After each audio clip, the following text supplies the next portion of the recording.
Tone, moving on to the final two segments of our summer preview. And we're going to start with movies first. Now, we talked about the games of the summer and leading into the fall being pretty light. There's not a lot of standout, like, holy shit titles. We're kind of in a lull, which has been a rare thing. But, dude, when we looked at the 30-some movies that are slated to drop this summer, we both kind of agreed that this is kind of a slow summer in terms of, like, big budget blockbusters. Mm-hmm. There's a lot of great, like, I don't want to say B movies, but a lot of, like, independent films or independently produced films or smaller budget films lined up throughout the summer. There's the occasional big hitter here and there, but we don't have a whole lot of, like, holy shit. Again, other than Deadpool, not a whole lot of Marvel this year. No Star Wars shit on the big screen this year. And, like, none of, like, the major sequels other than a couple that one that we talked about already for a review and one that we'll bring up, we'll each bring up a couple in this. But, I mean, like, we don't have a lot of, like, big-time movies coming out this summer, it seems, based on the list that we saw. Yeah. The first movie I want to discuss, we talked about the trailer last week, is Long Legs. What more can we really say? I mean, Long Legs looks fucking incredible. That's one of my most anticipated movies of the summer, directed by Oz Perkins, who is Anthony Perkins. He of Psycho fame is the grandson of Anthony Perkins. So Oz Perkins obviously has horror running through his family's DNA. You got Nick Cage, you got Maika Monroe. You've got just Alicia Witt. You got a killer cast with a movie that is looking really, really fucking good and really fire thanks to its viral marketing that has just been masterclass from Neon. So that's my first choice. I'm going to get that one out of the way just because we talked about it enough last week. But Long Legs is one of my most anticipated films in the summer by far. Sure. By far. But, Tom, we'll go to your next one, which is one we've discussed incessantly already. But obviously Deadpool, man. Yeah, Deadpool and Wolverine, that definitely is, it's right on the money for me. Yeah, I am a big fan of that character, these characters, Ryan Reynolds just generally. So I'm excited. I already got our tickets ready. They're still selling quite well, it seems like, as well, too. Well. So, where you've seen some movies this last weekend not doing as well as you think, Deadpool... That's going to be the exception this summer. Deadpool is a big draw for a lot of reasons, and it's going to be a big, R-rated hit for Disney for the first time out on it. So really excited about that. Clearly, I mean, I watched two on Sunday. I think Monday, my recovery day, I finished watching Deadpool 2 just to kind of get it out of the way. But very, very hype. Very hype. I mean, let me ask you this, man. In the current climate of movies, in the way we've seen some of these movies just not hit their marks, their projections at all, and then head to digital weeks later. Outside of Deadpool, is there any other movie this summer that has the potential to do those kind of numbers to justify staying in theaters for months at a time? I don't think there's anything else on the docket. There's no surefire hit. Dude, if Mad Max, if Furiosa is a dud, just barely getting by fucking Garfield. I mean, some of these movies that we're going to discuss here are choices for our most anticipated films of the summer, the movies that stand out to us. None of these is a sure hit. Like, I don't expect Long Legs to be a juggernaut. I mean, unless it's just truly like a 7 type of movie or Silence of the Lambs, then maybe it gains some legs over the course of the summer. Oh, I see you did. But, there's no guarantee. The next one that I'm really excited about is A Quiet Place. There's another movie. It's a prequel. John Krasinski, Emily Blunt are not back for this one.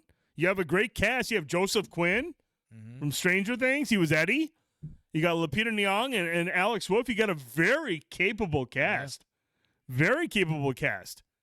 But, and it comes out close to 4th of July weekend.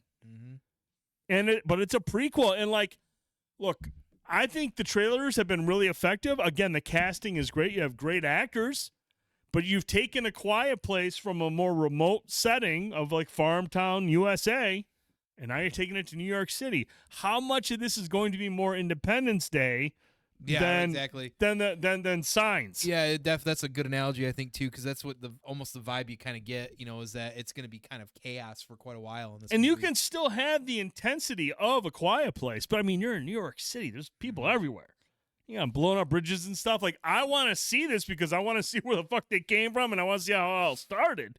But will this have the same tension as the first two movies? Yeah, it'll be trickier. I'm excited for it. It's a great cast, but I'll be curious to see if this is a game or this is a movie that just resonates with people because it's a prequel and it's basically in a setting that's the complete opposite of the first two movies. Really curious to see. I am excited for it. Don't get me wrong. I think it looks awesome. That doesn't mean it's going to translate to box office numbers. It could be another out on digital in 3 weeks. Yep, it really could be. Tone, now the next movie you want to bring up is one that we discussed earlier that was brought up by Jeff. Said he's not going to see it, has no interest in it. But Bad Boys for Life. Bad Boys for Life. Is that this one, Bad Boys for Life, or was that the last one? I don't know.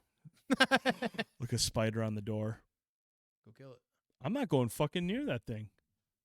Oh, it's just a little fella. Until next week, and when it turns into like fucking big-ass spider. But Bad Boys for Life comes out next Friday, Tone. That'll be our next movie we'll see probably next weekend. Yeah. Trailers have been good. What's your thoughts on Bad Boys, man? Why are you hyped? Why are you hyped for another Bad Boys movie? Like I said, I've seen every single one in the theaters since it came out in the 90s. Yeah. So I love the rapport. I think Will and Martin they're funny to me, but it's always like an intense action, a lot of fucking comedy, but it's usually a pretty decent story too. Surprising enough, kind of wrapped up in there as well too. Plus, you got Joey Pants is going to be making it back as well too. He's in trouble, So you got the what is it, the Sarge or the captain or whatever? He's captain. Captain, yeah. So I'm definitely excited. Man, there's a lot of those coming through these. Man, a lot of these goofballs coming in here. So yeah, I'm hyped for it. I think it'll be fun. Is it overstaying its welcome? I think it remains to be seen if we can get Axel F this late in the game.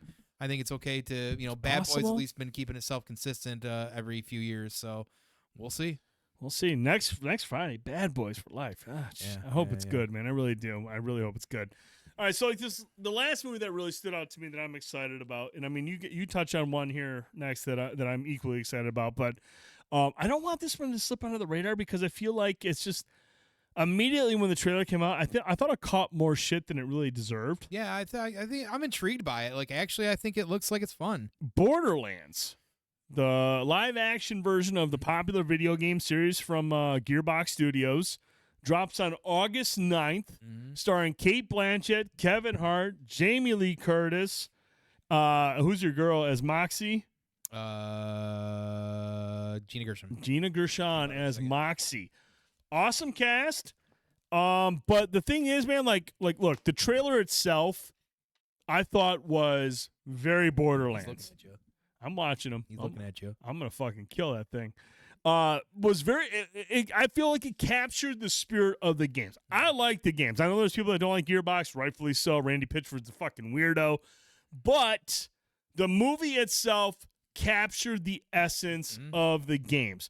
The goofiness, the camaraderie amongst the crew, just that post-apocalyptic weird-ass universe that they're in. Just very goofy, very over-the-top action. The other reason I'm excited about it, directed by Eli Roth, no stranger to violence. And if there's one thing Borderlands games are, a lot of dismemberments and a lot of violence. Yeah. And we saw that in a little bit in the trailer. We saw this can be a violent movie, and I'm on board with it. Plus, Eli Roth is kind of on a win streak right now. Thanksgiving last fall. He's got Thanksgiving 2 coming up, I think, next year. Yeah, pretty So sweet. Eli Roth, I feel like, is a capable director who understands tongue-in-cheek humor. He understands dark humor. He understands violence. He understands action. And Cate Blanchett, for me, is like one of those actors who will not just sign up for anything. And Jamie Lee Curtis is the same way. Now, Kevin Hart, okay, yeah, he'll sign up for just about anything. But you can look at some of the rest of the cast. These are people that have hardware. Okay, they have hardware to their name. And I'm not saying Borderlands is like an MCU movie where like, oh, we know we're making a lot of money. Something had to attract them to this movie. Yes, video games are making some noise right now with their TV adaptations. in a couple of movies here and there. But at the same time, these are respected actors now who have hardware and Oscars, and they're not going to sign up for something unless it's going to further their career or benefit their career in a positive way. And so that's why I'm excited about it, man. First of all, it's respectful of the source material with its trailer. It looks like Borderlands. You got a great cast. You got a capable, underrated director. I'm in there, dude. I'm in. I'll be there on opening weekend because I love Borderlands.